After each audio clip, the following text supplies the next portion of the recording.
Hey everybody, this is Jeff with This Tiny Empire, and I am here today with Al Pittampalli, an author who I'm super excited to introduce you to. I'm going to let you share a little bit about your work here in just a second, Al, but I want to tell everybody how I sort of came to intersect with you. A few years ago, I'm sure it was through Seth Godin's Domino Project, I came across your book. And I was actually on vacation, I had it on my Kindle, and I just blasted through the whole thing in maybe half an hour, 40 minutes. It was so very good. And then just a few weeks ago, I happened to be at an event that I find you are also at. And when somebody said Al is here, I was like, holy cow, I've got to meet Al. And so I got a chance to just talk to you for a few minutes about how your book had affected me. The book is called Read This Before Our Next Meeting. I just got 10 copies of this that I can share with people in my sort of community here that need to know about this. But tell us a little bit about yourself and how you came to get started on this project, to write this book.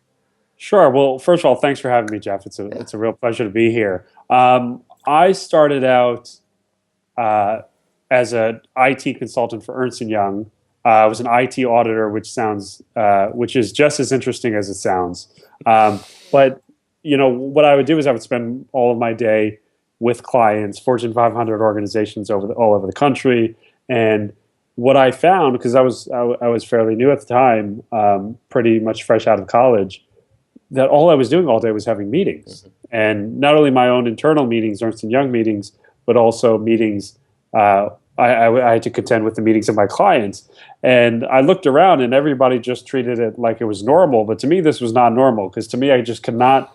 Yeah, I could not square the idea that we were spending a majority of our day doing almost absolutely nothing, because that's what kind of the output of these meetings were. So I became obsessed with this question, which is, why do we have so many bad meetings?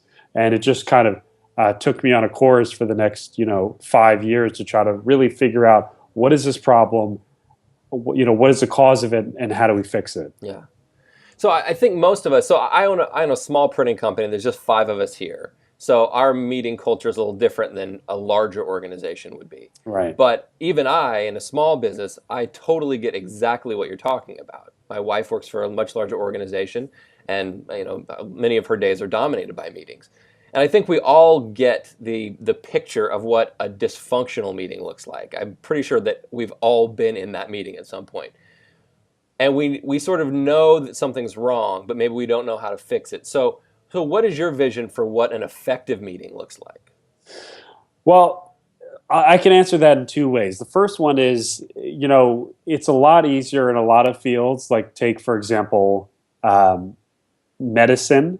It's a lot easier to figure out what disease looks like than perfect health. Like, we don't know exactly what it means to be perfectly healthy, Yeah. but we know what it is to be not healthy. And meetings are kind of the same way, in the sense that it's a lot more useful to look at what's wrong with meetings than to look at kind of like the perfect optimal meeting. Okay. And the second thing about that, the reason why that is because meeting is kind of a vague, ambiguous term to begin with, right? I mean, it's one of the problems. We don't have a good language for meetings, right? Because the meetings at your small, 5-person company, Jeff, is going to be very different than the kind of meeting that you get at your wife's larger organization, right? And then every now and then I go to one of these big conferences where there's 5,000 people, and they call that a meeting.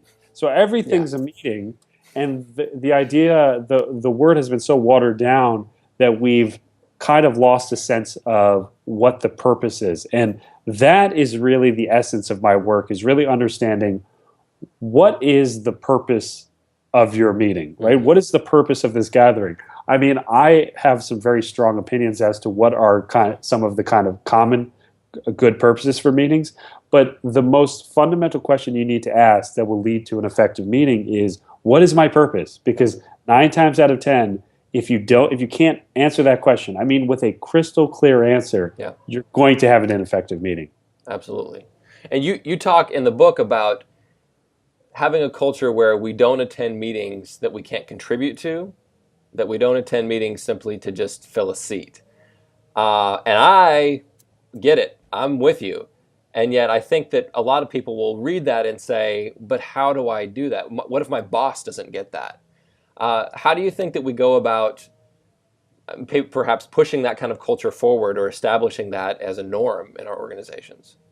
Yeah, I mean, I think it's a good question for a couple of reasons. I mean, for one, there's two problems here, right? One is when you are sitting at a meeting and you're contributing nothing, um, you're really kind of causing the meeting to be watered down, right? Like there are problems that come from too many people in the room. We all know from or not, we may not all know, but it's just the more number of people in a room, the harder it is to come to an agreement on something, for example, right? Like if the classic example is, you're around, you're having dinner with friends, you got four people at the table, and you all toast, and everybody touches each other's glass, and it's doable. But when you had just two or three more people, that becomes almost an impossible task, Yeah. right? It becomes kind of like the thing you have to do at the dinner table. So.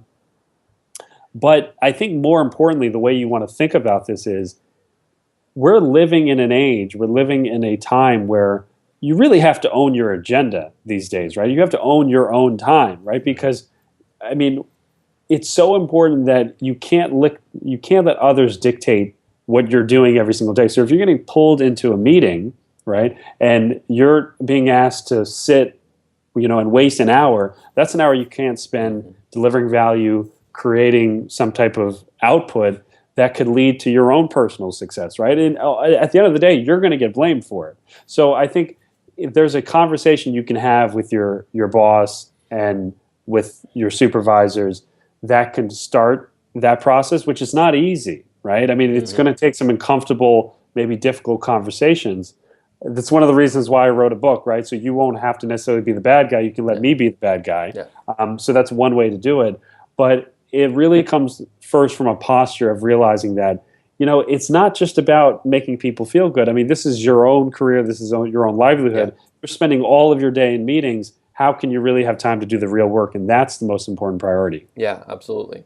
You also talk about this idea that most meetings, that you do talk about different kinds of meetings, but that most of the things that we would call meetings should really be for making decisions, for conflict and for making decisions. So where do we generate ideas? If we need to get people in a room to generate ideas, is that not a meeting? Is that a vernacular? Is that semantics? Well, so let's step back for a second and talk about why the logic behind that, right? Sure. I mean, most people who are watching this probably are not making something physical, right? They're probably not. I don't know who your audience is, but I'm assuming they're not necessarily making a physical thing. They're not manual laborers. What we do as knowledge workers, as people who kind of sit in front of computers all day, is mostly what we're doing is making decisions, right? That is kind of the value that's created in an organization these days. Is it's decisions, decisions, decisions.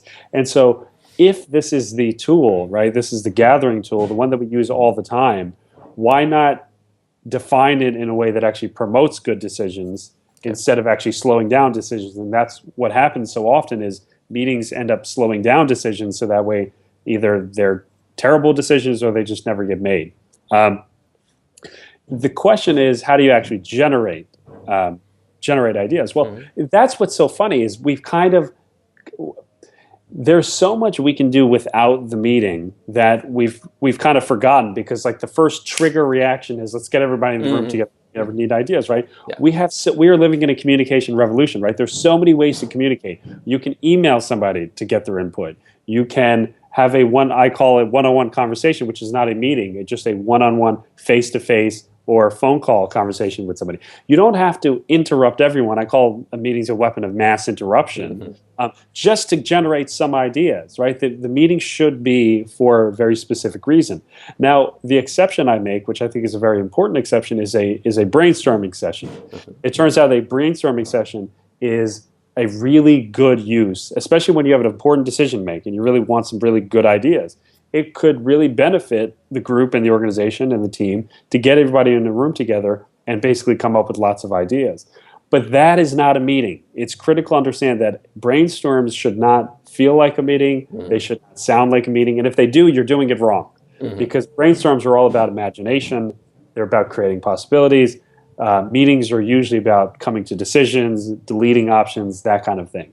So there's lots of tools to generate ideas. And I'm not saying you should never use the meeting to generate idea, but you should. The first question you should ask yourself is, what is my purpose? What do I need to do? And what is the right tool to accomplish that purpose or objective?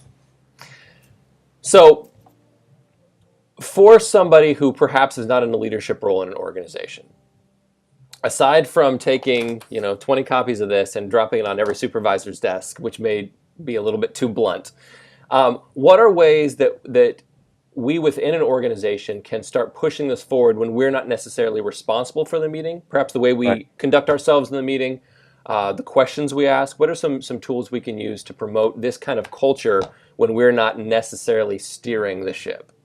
Yeah, there's some subtle ways, right? I remember there's like that.